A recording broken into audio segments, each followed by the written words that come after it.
To get a sense of what's happening in Syria after years of relative calm, I'm joined on set by France 24's Andrew Hilliar. Hi, Andy. So, why have the rebels launched this offensive now?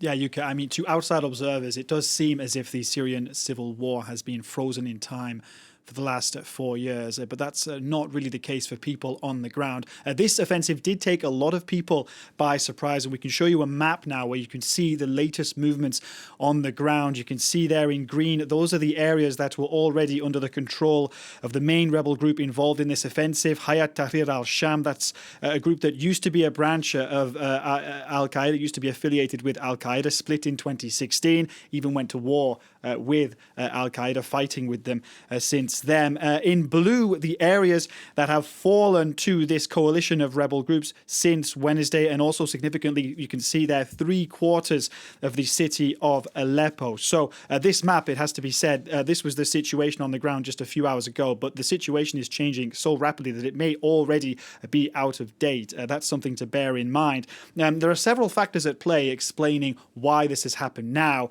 I'm just going to show you some video of Russian airstrikes on the Syrian town of Ariha. This is in the province of Idlib in the northwest of the country. This was on November 23rd, and this is to illustrate the fact that these are bombardments that have been happening over the last 8 years. So a lot of people living in these parts of Syria, very angry, have been calling on rebel groups to do something, to take up arms, to act. And Russia, of course, which intervened in the Syrian civil war in 2015, turning the tide of the Syrian civil war in Bashar al-Assad's favor. Well, Russia is preoccupied elsewhere now. It sent a lot of its military hardware that was in Syria to fight in Ukraine. Otherwise, the Syrian regime's other main backers, Iran and Hezbollah, well, they have been significantly weakened over the last year, of course. Iran's proxies in the region have been weakened. Hezbollah's leadership has been decimated by Israel in Lebanon, as we know. Even this morning, Israeli airstrikes targeting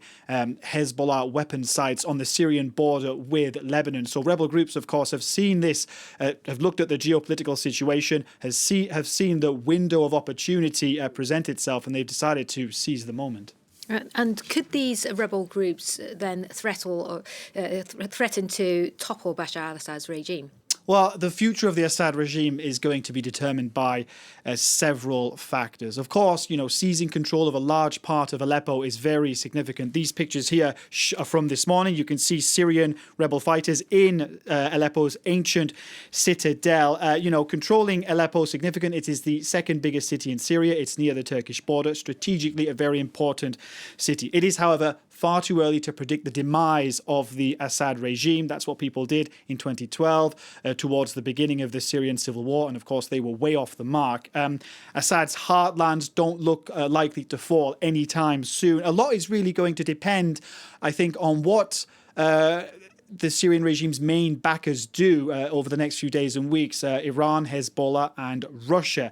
Of course, Bashar al-Assad was in Moscow on Thursday at the start of this offensive. Now, we haven't heard from him since then. We haven't seen him since then, so it'll be important to keep an eye on his movements and what he says. Otherwise, of course, there are other factors at play. The Kurdish fighters, Syrian Democratic Forces, they control large swathes of the country as well. So at this stage, many different factors at play that will determine the trajectory of this offensive. But it is indeed, as I mentioned earlier, a very, very rapidly evolving situation, events changing very quickly on the ground.